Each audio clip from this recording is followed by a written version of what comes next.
Yamal is getting absolutely roasted on social media after appearing completely out of it during Spain's World Cup celebrations. Honestly, it's pretty funny because he really looked exhausted, but some people are criticizing him for not setting the right example for younger fans who look up to him, and also because of his religion, claiming he looked drunk after being seen drinking glass after glass on the Spanish team's parade bus.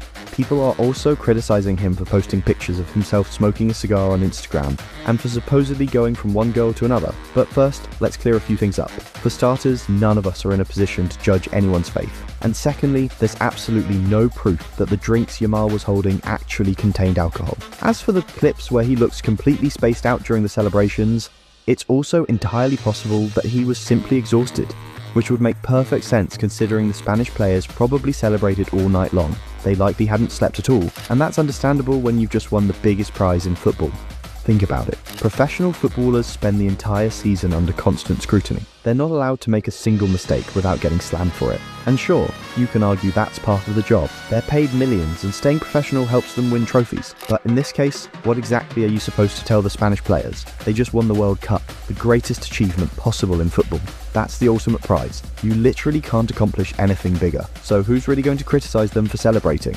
Now, back to Yamal and the claims that he's abandoning his religion. Take the cigar photo, for example. Again, there's absolutely no proof he actually smoked it. Maybe he was simply posing for a cool picture, which, to be fair, looked pretty stylish. But once again, nothing proves he actually smoked it afterward. Besides, if he had, I'm pretty sure Barcelona would have had something to say about it. World Cup winner or not. Then again, that didn't stop Szczęsny from smoking inside the dressing room after winning a title. So, another thing people criticised during the celebrations was the fact that Yamal was wearing his shorts ridiculously low. Again, some people acted shocked, but that's been Yamal's style for years now.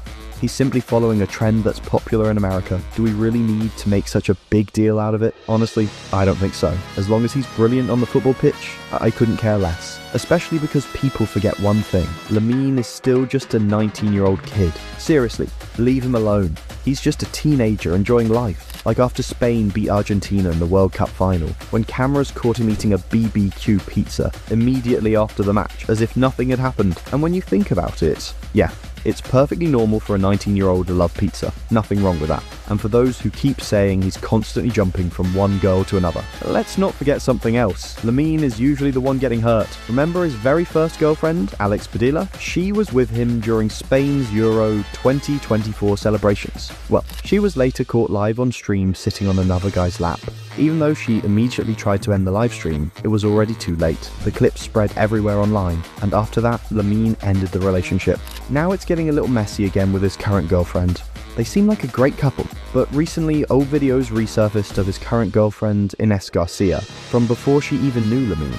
In one of them, she literally says, if he wasn't a millionaire or a footballer, Nicky Nicole wouldn't have looked at him twice. Nicky Nicole, of course, is also one of Yamal's exes. So that's already a bit awkward. I don't know if Yamal had seen that video before they started dating, but I think the one that probably hurt his ego the most was when someone asked her to choose between Mbappe and Lamine Yamal. And she answered, definitely Bellingham. Lamine Yamal o Mbappé, Bellingham. Ponele, Bellingham. Now that's brutal. Nobody even mentioned Bellingham, and she still picked him. Clearly she had a huge crush on the Englishman.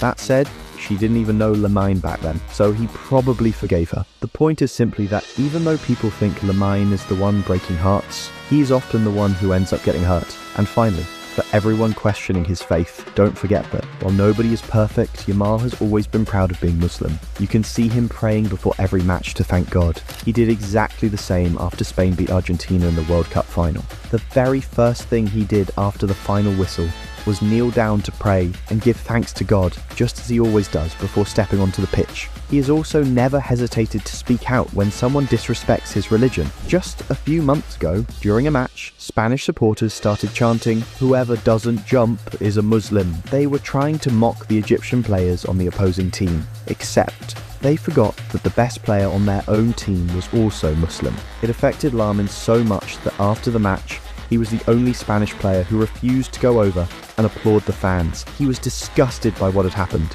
He later posted this message on social media. I am Muslim, alhamdulillah. Yesterday at the stadium, the chant, whoever doesn't jump is a Muslim, was heard. I know it was directed at the opposing team and wasn't something personal against me, but as a Muslim, it is still disrespectful and completely unacceptable. I understand that not every fan is like this, but to those who chant things like that, using religion as a way to mock people in a stadium only makes you look ignorant and racist. Football is meant to be enjoyed and to support your team, not to insult people because of who they are or what they believe.